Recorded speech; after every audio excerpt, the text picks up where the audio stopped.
थोडा किंवा कसा दोन्ही 18-20 किलोमीटर तिकडून ते जाऊन मार्केट एरिया तिकडून. म्हणजे कशाबद्दल बोलायचं का? हा म्हणजे आपलं ते मार्गदर्शन की जे तुम्ही बोलतात ना ते अजून एलॅबोरेट केलं बरोबर. थोडं तुम्ही कसं मोठं व्हायचं आणि मग नाही ना, मग आपल्याला आता शिलाई मशीन इथे येईल तेव्हा हे करता येईल ना, त्यांना क्लासेस वगैरे लावता येतील आपल्याला, तेव्हा मग त्यांना समजावता येईल ना असं.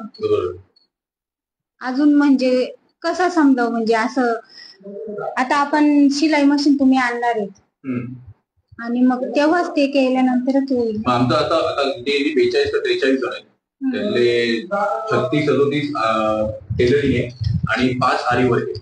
आरी वर्क आधी डिझाईन करतो मग सिंगिंग मशीनचं हे करतो आरी वर्क. तर आमचं असं म्हणणं आहे की स्टार्टिंगला 4-5 ज्या जवळ राहतात त्यांना मी एक मशीन देईल असं करूया. कारण आपण पण फंड आपण हे व्हिडिओ सगळे व्हायरल करणार मग फंड दिली आपल्याला. आणि मग त्यांना शिकवण्यासाठी कसं काय करावं लागेल? तर नोव्हेंबर 2nd वीक पासून अजून एक पाटेकर सर येत आहेत युवा कौशल्याचे, ते यांना कौशल्य देणार आहे. तर 1 महिन्याचा कोर्स आहे, रोज 3 बॅचेस आहे, 10 ते 12, 12 ते 2, 2 ते 4. तर ते आज बॅचेस क्रिएट करणार आपण आणि त्या बॅचला त्या महिलेनी यायचं आणि कुठं दुसरीकडे हॉल आहे तिकडे यायचं. तर तेव्हा हे करू आणि मग हे सगळे व्हिडिओ व्हायरल करून आपण सिविंग मशीनची मागणी करू आणि जेवढे सिविंग मशीन येतील ते आपण करोड आणि पाचघर मध्ये डिस्ट्रीब्यूट करणार, असा सगळा प्लॅन आहे. ते मशीन क्लासेस सुरू केल्याशिवाय त्यांना पण काही समजणार नाही. त्याला फक्त असं मार्गदर्शन करायचं, एकत्र मोठे व्हा, चांगला रोजगार घ्या, फक्त घरी काम करू नका, बाहेरची पण ऑर्डर घ्या. तुम्ही ना घरात बसून फक्त घरातलंच काम नका करत जाऊ, कारण की ना आपण म्हणजे आपले पण काहीतरी आपल्याला पण आपल्या गरजा असतात, आपले मुलं बाळ असतात, त्यांचं पण आपल्याला बघायचं असतं.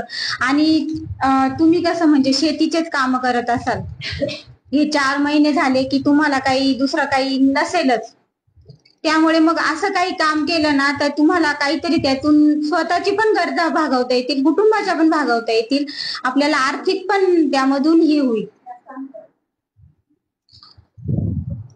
असं मला म्हणायचं. तुम्हाला काही बोलायचं असेल तर तुमच्यासाठी आणलं, तुम्ही विचारा तेव्हा मी तुम्हाला सांगू शकेल. आता तुम्ही एवढ्या त्यामध्ये पूर्णपणे सक्षम झालेले आहेत, बरोबर. तर तुमचा अनुभव काय, तुम्ही कशा पद्धतीने सुरू केलं, तुमचा रोजचा इन्कम किती, तुम्ही काय काम भेटते, म्हणजे शिलाई मशीन मध्ये काय काय काम केली आजपर्यंत? आजपर्यंत म्हणजे मी सुरुवात फक्त गावात आमच्या तिथेच आला होता सरकारी क्लास, मी काही असा प्रायव्हेट पण केलेला नव्हता.